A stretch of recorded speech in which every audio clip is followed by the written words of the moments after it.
घर जमाई। विकी को हमेशा किस्मत ने उसकी मेहनत से ज्यादा दिया। पैदा हुआ एक बड़े घर में, मुंह में चांदी की चम्मच लेकर, और शादी भी की एक उससे भी बड़े घर में, सोने की चम्मच मुंह में लेकर। उसे मेहनत करने का शौक नहीं था। एक शौक था, वो भी घटिया शायरी करने का। उसकी हर बात शायराना ही होती थी। जैसे कि एक दिन, दूर से देखा तो चांद पे दाग था, दूर से देखा तो चांद पे दाग था, पास से देखा साबुन का छाग था। ठोको ताली। अरे ऐसी शायरी करोगे तो ताली तो पता नहीं, कोई तुमको ही ठोक देगा। शायरी वो बिल्ली है जो किसी का भी रास्ता रोक दे, और क्या मैं किल हूँ जो कोई मुझे ठोक दे। मुझे तो आपसे बात ही नहीं करनी। मैं निकला था गाड़ी लेके, लेकिन दौड़ के जा रहा हूँ। मेरी शायरी कोई नहीं सुनता, मैं घर छोड़ के जा रहा हूँ। धीरे बोलिए जी, मम्मी पापा को पता चल जाएगा तो तुमको सच में तुम्हारे मायके भेज देंगे। सस्ते साबुन से मेरी कॉलर चमकी नहीं, सच में चला जाऊंगा, मेरी बात कोई धमकी नहीं। अगर शायरी ही सुनानी है तो सुनाओ, लेकिन कोई काम धंधा भी तो करो। मेरे पिताजी के पास बहुत पैसा है, तो घर जमाई बन के खा रहे हो, और कल जा रहे हो ना अपने मायके, तो आज ही चले जाओ मेरी बला से। हमें तो अपनों ने लूटा, गैरों में कहाँ दम था हमें। अरे चुप हो जाओ, तुमको मिर्जा गालिब की कसम। अरे जाना है तो जाओ, लेकिन पहले मेरे मम्मी पापा से मिलकर जाओ, वरना वो क्या सोचेंगे। लेकिन विकी अकेले ही अपनी कार लेकर अपने मायके यानी कि अपने खुद के घर पहुंच जाता है। अरे बेटा, तू अचानक, बहू कैसी है? अरे माँ, बहू तो बिल्कुल बदल गई है, मुर्गी हाथ से निकल गई है। अरे क्या हुआ बेटा?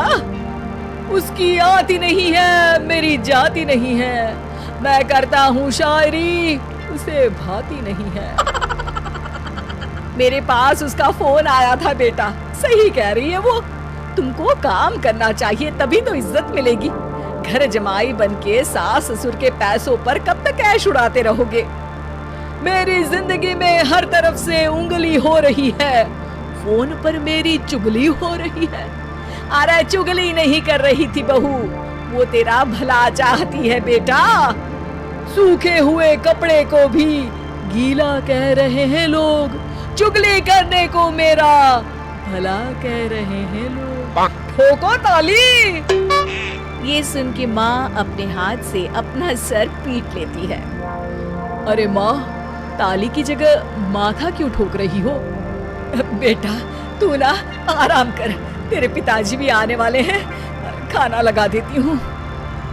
विकी अपने घर भी दिन भर टीवी देखता है, तरह तरह का खाना खाता है, दोपहर तक सोता है, चाय पीता है, वीडियो गेम खेलता है, बस काम करने नहीं जाता। घर में नौकर चाकर है तो बिस्तर से हिलने तक की जरूरत नहीं पड़ती। कई बार तो विकी अपने नौकरों को बिठाकर शायरी सुनाता रहता। कब जाओगे बेटा? अरे कैसी बात कर रहे हैं डैडी, क्या आप मेरे फादर नहीं? आप मुझे भगाना चाहते हैं क्या? ये मेरा घर नहीं। अरे नहीं बेटा, तुम्हारा ही घर है। हम तो चाहते थे कि तुम यहीं रहो और मेरा काम आगे बढ़ाओ, लेकिन तुम ही चले गए घर जमाई बनने। अरे मेहनत तो गधे भी करते हैं, मैं अच्छी किस्मत लेके पैदा हुआ हूँ, मैं घर जमाई हूँ, ससुराल का फूल गेंदा हुआ हूँ। ठोको ताली। पिताजी और माँ सच में ताली बजा देते हैं। ऐसा पहली बार होता है जब विकी की शायरी पर किसी ने ताली बजाई हो। अरे आप लोग सच में ताली बजा रहे हैं? हाँ बेटा, तुम्हारे ससुर का फोन आया था, बोला जब तक घर जमाई जी कोई काम ना करने लगे हमारे यहाँ मत भेजना। अब तू तो काम करने से रहा और तुझे रहना भी है हमारे घर में ही, करेगा भी शायरी ही, और बार बार ठोको ताली बोलेगा तो आदत डाल ही लेते हैं ताली ठोकने की। विकी उसी वक्त खड़ा होता है और बहुत गुस्से में सीधे ससुराल के लिए निकल जाता है। फिर से आ गए? लेकिन सुमन को देखते ही विकी पिघल जाता है। अब सुमन, आई एम सॉरी, आज से ना मैं सिर्फ शायरी ही नहीं बल्कि काम भी करूंगा। तुम अपने ऑफिस में बात कर लेना, कोई भी मेहनत का काम कर लूंगा। मैं घर जमाई बन के रहूंगा लेकिन काम करूंगा और इज्जत से रहूंगा।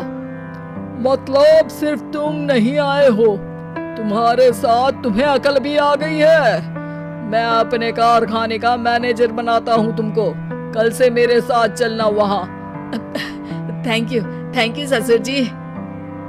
थैंक यू से काम नहीं चलेगा, एक शायरी सुनानी पड़ेगी। है जरूर। ससुर के पास पैसा होते भी मेहनत जिसको भाई है, वही सच्चा दामाद है, वही अच्छा घर जमाई है। ठोको ताली। सब विकी की शायरी पर ताली ठोक देते हैं। शिक्षा, जब किस्मत आपको बहुत सारा दे दे तो उसकी कद्र करनी चाहिए और मेहनत करना कभी नहीं भूलना चाहिए।